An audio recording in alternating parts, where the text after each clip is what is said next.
So we talk about legends, Matt.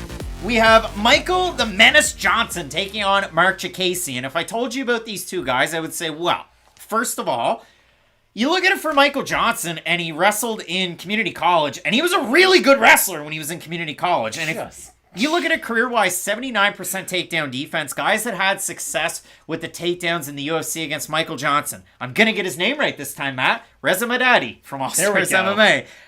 You also had Miles Jury. He was a tough out for anybody, Madadi. Clay Guida and Habib all had takedown success against Michael Johnson. But apart from that, not a lot of guys have really found it against them. And if you do look at it, you know how quick his hands are. You know that he was on the Ultimate Fighter season GSP versus Koscheck, where he lost to Jonathan Brookins. But when you do look at it in this matchup, Matt, for Johnson, the talk was, well, he beat Artem Lobov in Moncton, New Brunswick, Canada, and then he didn't win a fight for a very long time. Took a long time off, came back, got a finish win, and looked great against Alain Patrick, and then his last time out, he lost a split decision to Jamie Mullarkey. But not all split decisions are created equal, because I had to go back and watch it in half speed to see how he knocked down Jamie Mullarkey in the second round. He lands a right hook that stuns him, and then a left straight, and it drops Jamie Mullarkey. And I thought Michael Johnson won that fight 29-28. But if you look at it, Mullarkey gets the win, and Mullarkey looked great his last time out, so that one ages differently. But if you look at it for Diakiese, he comes into the UFC, and he's all flash and flare. And now all of a sudden, his last two fights with the takedowns, you look at it. Mark Diakiese, I bet this surprised a lot of people. His last two fights, he's landed 30 significant strikes and 19 takedowns. He's got 4 30-27s and 2 30-26s and 25 minutes and 59 seconds of control time. Impressive. How wild is that to see an absolute role reversal out of Mark Diakiese to become such a dominant wrestler his last two times out?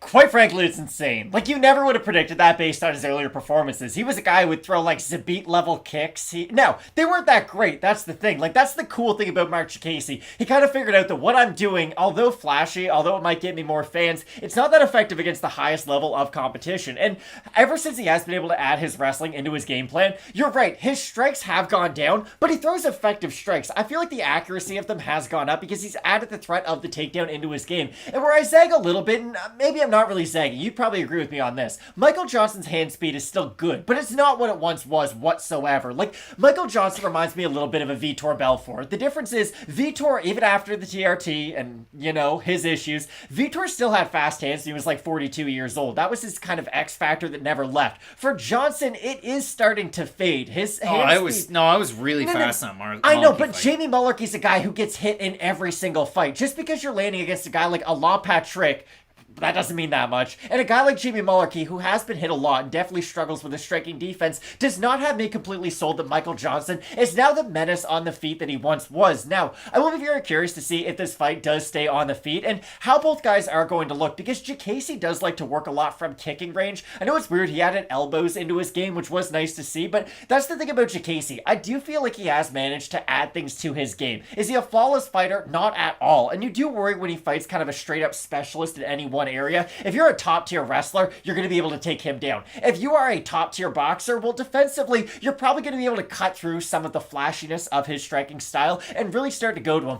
I just don't know if Michael Johnson is that fighter. If this was the Michael Johnson who beat Edson Barbosa all those years back, he mops the floor with Mark Diakiese, and this fight isn't close whatsoever. And I do think that's a fight that is very important because Edson Barbosa fights a lot like Mark Diakiese, or at least he once did. Now, I know, like you had mentioned, Diakiese is added in the wrestling. I just don't know what version of Michael Johnson we're going to get. I know he has looked good as of late, but again, I really feel like you have to judge him based on the level of competition. And Mullarkey, although he looked good his last time out, is a hittable fighter. I agree with you on your points. The other zag to this one is, okay, let's look at it from Mark Diakiese, because everybody's talking about his wrestling. The commenters are talking about his wrestling as well. I can see you over there.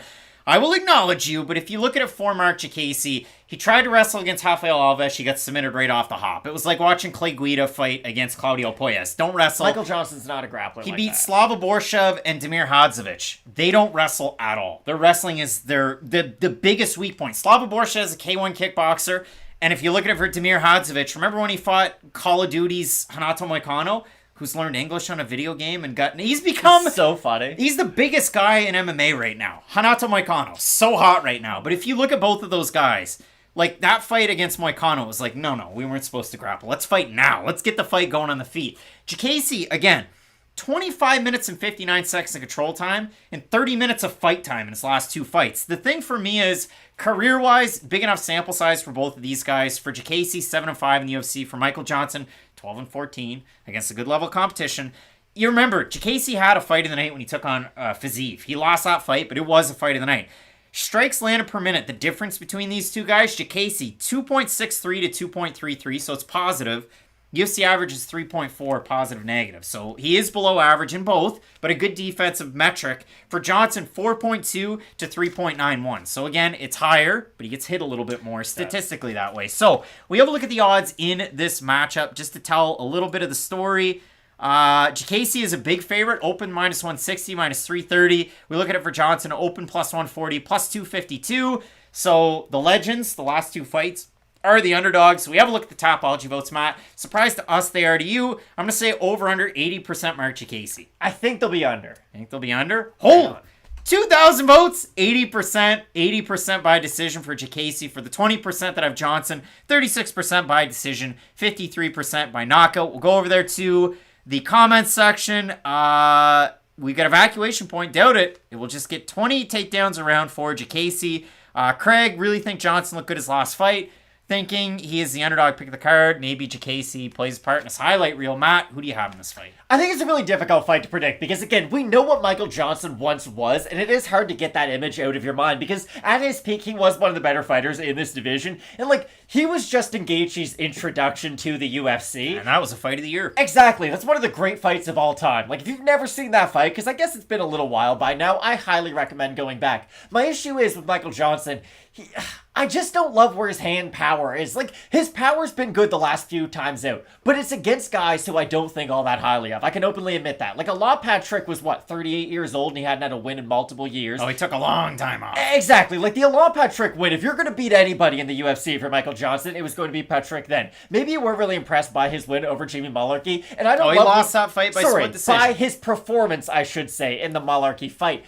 But we don't pick fights based on the odds, even though I don't like where the odds are for Jacasey. I just think on the feet, if you look back at the Joe Duffy fight, Joe Duffy fights in a similar manner, at least striking-wise, as a guy like Michael Johnson. He hasn't looked the same in a long time either. I know. Michael Johnson's well past his prime, too. My point is they are both boxing primary strikers who have to get on the inside to have a lot of success. So maybe Johnson can get on the inside, use his boxing, get really good volume numbers, but I think Jacasey's going to be able to use his footwork to get out of the corners of the cage and use his striking to his benefit. I know it hasn't been a part of his game that we've seen a lot as of late, but I think he will show a little bit more of it. To me, I like the Michael Johnson, again, the floor is lava in the majority of his fights, unless it's the Thiago Moises fight. But if you look at it for Johnson, floor is lava. He was looking good against Josh Emmett until he didn't anymore.